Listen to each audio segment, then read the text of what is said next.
What is a burn down chart and what is it used for? How can you read a burn down chart as a Scrum Master? Today, I'm going to illustrate what a burn down chart is all about and how you can read it. It's very simple, trust me, very simple than you have ever thought. So, a burn down chart show you how your team is completing the work they committed to day after day. So it's a result or it's an output on how stories are being moved from ready for dev to when they are done. Now, let's take a typical example here. I'm going to draw my chart because a bend down chart is definitely going to be a chart, right? Now we have the y-axis, and this is going to tell you the number of stories your team committed to, and then the x-axis is going to be the time. So this is like a Monday, Tuesday, Wednesday, Thursday, Friday, Saturday, Sunday, Monday, Tuesday, Wednesday, Thursday, Friday, Saturday, and Sunday. We are assuming that this is a 2-week sprint, right? And let's say that your team, for instance, start the sprint on Monday, and they start the sprint on Monday, and they commit to, let's say, 45 story point. So your work is going to start right here. They start on Monday. Everyone pick a story, right? And then normally, except you have like very small story in your chart with one or so, most often within these first 2 days, you might not really have any work that is being completed, right? You might start having work that's completed on day 3. You can still have work that's completed. We just want to assume that work is completed on day 3. Now, you are going to have something like this, a straight line that shows that no work has been completed or no work has been completed within the first 3 days. And let's say, for instance, in day 3, one of your developer complete a 5-story point, right? It's going to drop down. Let's say 5-story point. It's going to drop down like this. And let's say that, so you have a point here. And then the next day, someone completed a 2-story pointer. It's going to come the next day like this somewhere here. And let's say that nobody finishes any work for the next 3 days. It's going to stay on a straight line. And then 3 days, we have 3 people that completed work.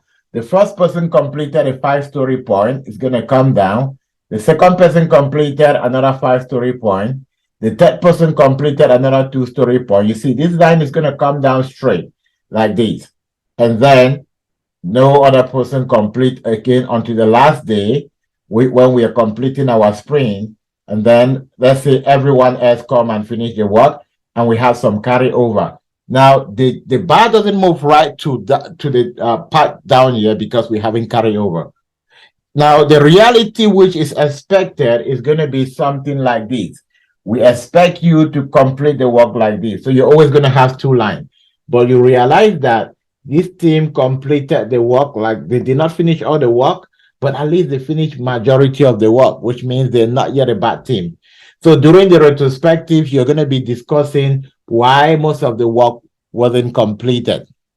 Now, let's assume you have a super performing team and that team start the same work year.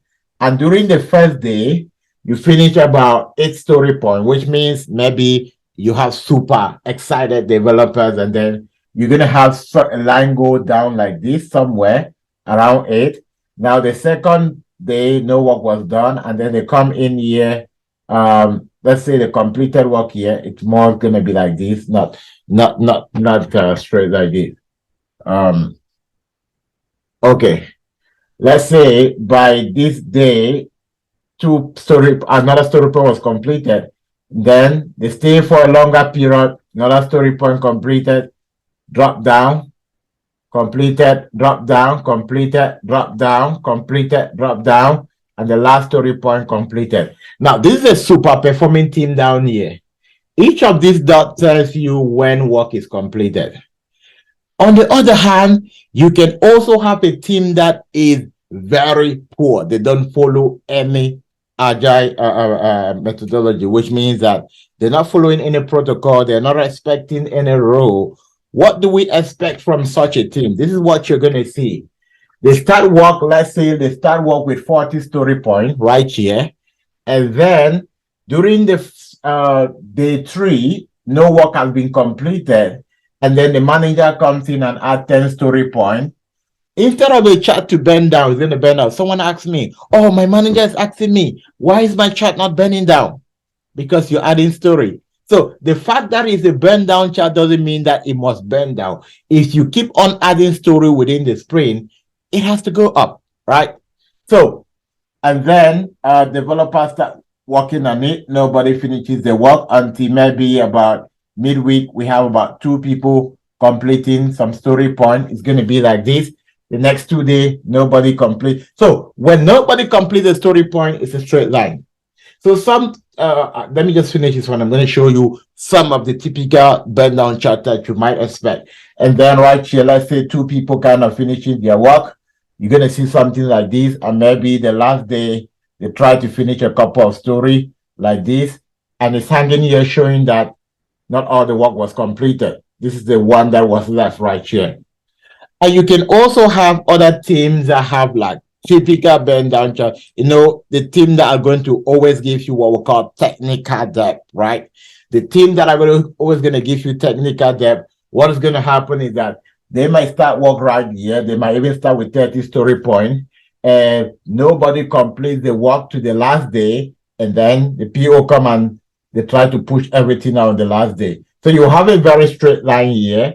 This straight line simply shows that none of this work was moved to done. But then the reason why sometimes we don't really conclude on bend down chart is because you can have a very lazy PO and the developer finishes the story and they don't move it to done. So you can always have a very lazy PO. And that's why you cannot just look at the chart and just say, oh, this team is a good team, this team is a bad team. It takes more than looking at the chart. You need to observe, you need to evaluate, you need to talk to people. And that is why, as a coach, as a Scrum Master, your first go-to point is your emotional intelligence, your ability to communicate, your ability to observe, your ability to ask questions. That's what makes you a good coach, right? And that is why you also need support to learn how to do the right thing. And if you're that person that needs support, join our community. We are definitely going to help you to be a better Scrum Master. If you're still looking for a job, it's a good place to learn and go fast without feeling lonely, without feeling depressed. And thank you for joining today, Dr. Francis Ibunya. And if you are looking for a community of practice, join our community of practice. Don't forget to subscribe. Don't forget to like.